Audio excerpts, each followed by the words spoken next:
We have 47 cases and 8 deaths as of 5 this afternoon. It's a weekend.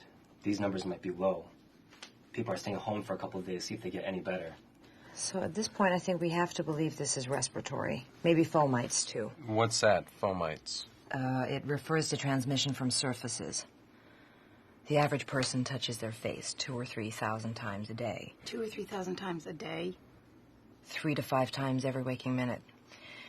In between, we're touching doorknobs, water fountains, elevator buttons, and each other. Those things become fomites. Is this something we want to release to the press, respiratory and fomites? And how's the public going to react to that? It's hard to say.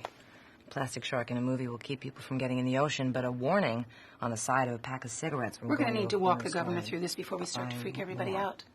I mean, we can't even tell people right now what they should be afraid of. We tried that with swine flu, and all we did was get healthy people scared.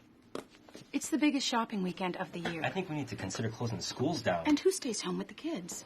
People that work at stores, government workers, people that work at hospitals. When will we know what this is? What causes it? What cures it?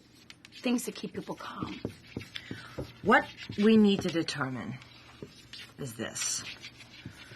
For every person who gets sick, how many other people are they likely to infect? So, for seasonal flu, that's usually about 1. Smallpox, on the other hand, it's over 3. Now, before we had a vaccine, polio spread at a rate between 4 and 6. Now, we call that number the R0. R stands for the reproductive rate of the virus. Any ideas what that might be for this? How fast it multiplies depends on a variety of factors.